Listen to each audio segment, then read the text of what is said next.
My name is Vivian Blackwood, and I'm 71 years old. Last month, my daughters tried to put me in a nursing home. Instead, I put myself in a villa overlooking the Tuscan hills. They wanted my assets. I gave them a lesson in what happens when you mistake kindness for weakness. It was a Thursday evening when they staged their intervention. I was in my library reading a first edition of Pride and Prejudice when I heard two cars pull into the driveway. Strange, neither Caroline nor Jessica had mentioned visiting. They entered without knocking, as they always did, treating my home like their personal estate in waiting. "Mother," Caroline said, her voice dripping with false concern.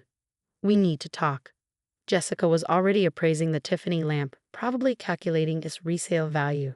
She'd been doing that a lot lately, running her fingers over my belongings like a pawnbroker. "How lovely to see you both," I said, marking my page, though a phone call would have been nice. This couldn't wait. Caroline settled into the leather wingback chair across from me, my late husband Arthur's chair. No one else had sat in it since he passed 5 years ago, but Caroline had no reverence for such things. "We're worried about you," Jessica added, perching on the sofa arm, designer bag strategically placed. "Living alone in this big house, at your age." "I'm 71, not 171, I observed. "And I manage quite well." "You fell last month," Caroline said accusingly. "I tripped over the cat once and caught myself on the banister." "But what if next time you don't?" Jessica leaned forward. "What if something happens and no one's here?" I studied my daughters, really looked at them. Caroline, 45, a real estate agent who'd been circling my Victorian home like a shark since the housing market boomed. Jessica, 42, an interior designer who'd been mentally redecorating my rooms for years. Neither had visited for my birthday 2 months ago, or Easter, or any day that wasn't somehow connected to their financial interests. "What are you suggesting?" I asked, though I already knew. Caroline pulled out a glossy brochure, Golden Sunset Manor. It's the premier assisted living facility in the state. They have an opening. I took the brochure, flipping through photos of beige rooms and forced smiles. "How thoughtful." "You'll love it," Jessica gushed. "They have activities, medical staff, 3 meals a day." "And what happens to the house?" I asked innocently. They exchanged glances. Caroline cleared her throat. "Well, we need to liquidate your assets to pay for your care. The house, the antiques, your jewelry collection." "My money?" "Everything," Jessica said quickly. "But we'd handle all of that for you. You wouldn't have to worry about a thing." "And my investment portfolio?" "We'd manage that too," Caroline added. "Power of attorney would transfer to us, of course. For your protection." I smiled. "How efficient. You thought of everything." "We've already put down a deposit," Jessica said. "You can move in next week." "Next week?" I set down the brochure. You have been busy." "It's for your own good, Mother." Caroline's tone had an edge now. "You're not getting younger. And frankly, this house is too much for you." "Is it?" I stood walking to the window overlooking my garden. "Tell me, when did you decide I was too feeble to live my own life?" "Don't be dramatic," Jessica sighed. "This is what's best." "Best for whom?" I turned to face them. "Because from where I'm standing, it seems best for 2 daughters who want their inheritance early." Caroline's face flushed. "How dare you? When was the last time either of you visited without wanting something?" I interrupted. "Caroline, you've been after me to sell this house for years. Jessica, you've had your eye on my grandmother's pearl necklace since you were 16. This isn't about money," Jessica protested. "Isn't it?" I walked to my desk, pulling out a folder. "Funny how your concern for my well-being coincided with the housing market peak. And Jessica, didn't your husband's restaurant just fail? Again." Silence. "We're trying to help you," Caroline said stiffly. "No, dear, you're trying to help yourselves." I smiled sweetly. "But I understand, really, I do. Which is why I'm going to make this easy for everyone." "You'll go to Golden Sunset." Jessica perked up. "Oh, I'm definitely going to a new home," I said. "In fact, this is wonderful timing. I've been thinking about making some changes." They relaxed visibly, probably already calculating their profits. "When can we start organizing the estate sale?" Caroline asked. "Oh, no need," I said cheerfully. "I'll handle everything myself. You girls run along now. I have phone calls to make." They left reluctantly, but pleased. I watched their cars disappear down the drive, then picked up my phone. Harrison? I said when my lawyer answered. It's Vivian. Remember that plan we discussed? It's time. For the next 6 days, I worked with the precision of a general planning a campaign. Harrison had been preparing for this possibility since Arthur died, when the girls had first started their vulture circling. First, the house. I'd already had it quietly appraised, $3.2 million for a Victorian in perfect condition with historical designation. But I didn't sell it to the highest bidder. Instead, I sold it to the Historical Preservation Society for $1, with the stipulation that it be turned into a museum showcasing local history. The contract was ironclad. It could never be sold or converted to private residence. Next, the antiques. Instead of an estate sale, I donated everything to various museums. The Tiffany lamps went to the Metropolitan Museum of Art. The complete Chippendale dining set went to Winterthur. My grandmother's pearls? The Smithsonian was delighted to add them to their American jewelry collection. Each donation came with a small plaque, gift of Vivian Blackwood in memory of Arthur Blackwood, who believed beautiful things should be shared with the world. The cars, Arthur's vintage Bentley and my Mercedes, went to a charity auction benefiting underprivileged youth programs. My jewelry collection followed suit, raising nearly $1 million for women's shelters across the state. The Monet? I've been in quiet negotiations with the Musée d'Orsay for months. They were thrilled to finally acquire water lilies at sunset for their permanent collection. My investment portfolio required more finesse. I liquidated everything: stocks, bonds, mutual funds. After setting aside a comfortable sum for my own needs, I distributed the rest: $2 million to Doctors Without Borders, $2 million to educational charities, $1.5 million to environmental causes, and another $2 million split among local animal shelters, food banks, and homeless services. But I saved the best for last.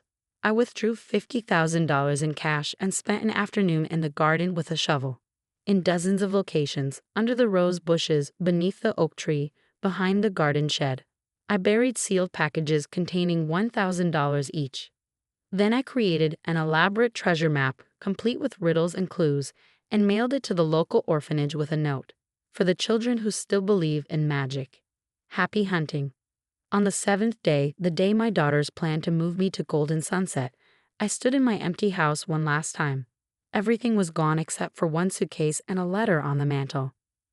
My phone buzzed. A text from my new property manager in Tuscany, with photos of the villa I purchased 6 months ago, when I first suspected my daughter's plans: 3 bedrooms, a working vineyard, and a view of the hills that would make any soul sing. My flight was in 4 hours. I heard the moving truck before I saw it, followed by both my daughters' cars. I smiled, straightened my traveling suit, and walked out the front door. Caroline stepped out first, her face glowing with anticipation. Then she saw my suitcase. "Mother? Why are you?" Her voice trailed off as she noticed the Seville sign on the lawn. "What's going on?" Jessica demanded, jumping from her car. "Oh, didn't I mention?" I said pleasantly. "I took your advice. I'm moving to a new home." "But—" "Golden Sunset. Lovely place," I agreed. "But I found something better. Tuscany has the most wonderful senior communities. Active ones, where people live life instead of waiting to die." Caroline was staring at the house in horror. "You sold it. When? To whom?" "Tuesday, to the Historical Preservation Society. They're turning it into a museum. Isn't that wonderful? Arthur would have loved that." "You can't do that," Jessica shrieked. "That house is worth millions." "Was worth millions," I corrected. "Now it's worth something far more, a legacy that isn't about money."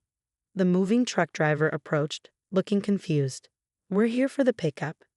"I'm afraid there's been a misunderstanding," I told him. "The house is empty. But here." I handed him an envelope. "For your trouble. And might I suggest you send these ladies a bill?" Caroline was frantically calling someone on her phone. "Get me Harrison Blackwood. Now." "He's in court," I said helpfully, "but he left a message for you both.